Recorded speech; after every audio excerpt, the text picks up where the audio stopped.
Uşaqlar, bugün sizlə məşğələyimiz ətraf aləmlə tanışlıq və nitqin inkişafıdır. Mövzumuz isə Azərbaycan təbiətidir. Biz bugün sizinlə Azərbaycanın əsrarəngiz, gözəl olan təbiətindən danışacağıq və ilk növbədə təbiətimizdən danışırıqsa da, Azərbaycan təbiətindən danışırıqsa da, biz Azərbaycanın xəritəsinə baxmalıyıq. Gəlin burada baxaq xəritəmizə və görək burada nələr var. Dedik ki, bu nədir? Xəritə. Azərbaycan Respublikasının siyasi inzibati xəritəsidir. Və xəritəmiz hansı quşa bənzəyir? Qartala, afərin sizə. Və Bakı şəhərində Qartalın Dimdiyində. Afərin, Bakı şəhərində Qartalın Dimdiyində yerləşir. Şəmkir şəhəri isə baxın burada yerləşir. Və bu mavi olan yer nədir? Xəzər dənizi. Afərin, düzdür, Xəzər dənizi. Xəzər dənizi nədir? Ən böyük göldür Xəzər dənizi, uşaqlar. Gəlin, indi isə biz təbiətimizlə danışaq. Deməli, Azərbaycanın gözəl, əsrarəngiz təbiəti var, bilirsiniz ki.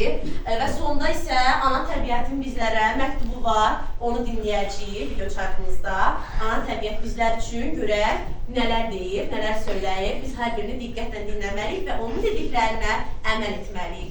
Uşaqlar, dedik ki, Azərbaycanın təbiəti iki hissəyə bölünür. Hansılardır? Flora və fauna.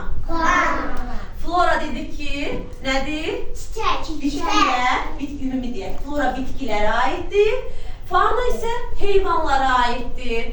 Dedik ki, uşaqlar, və həmçinin də sərvətlərimiz var. Sərvətlərimiz də iki yerə bölünür. Hansılardır? Yeraltı və yerüstü sərvətimiz. Afərin sizə. Yeraltı sərvətlərə hansılara aiddir? Neftimiz, qazımız, afərin. Daha sonra Kəlbəcərdə qızıl külçələrimiz. Bunlar yeraltı sərvətlərə aiddir. Yerüstü sərvətlərə isə hansılara aiddir? Pambığımız, ağ qızılımızdır bizim həmçinin pambığımız. Neftimiz də bizim qara qızılımızdır. Pambığımız daha sonra bitkilər dediyi aiddir.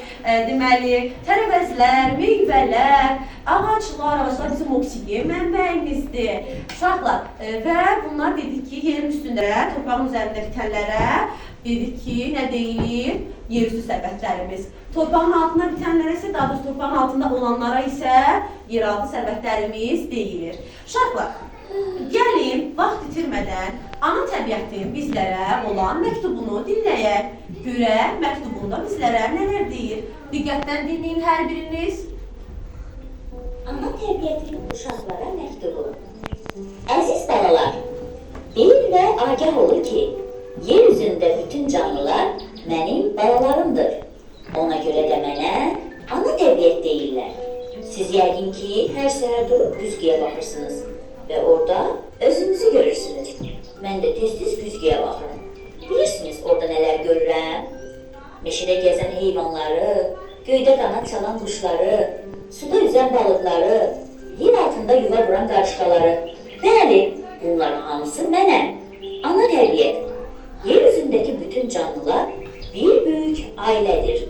Ancaq son vaxtlar bir çox heyvanlar, quşlar mənə şikayət edirlər. Deyirlər ki, insanlar onları incidirlər. Ağacları kəsir, odlu silahlarla heyvanları öldürür, suları zəhərləyib, balıqları məhv edirlər.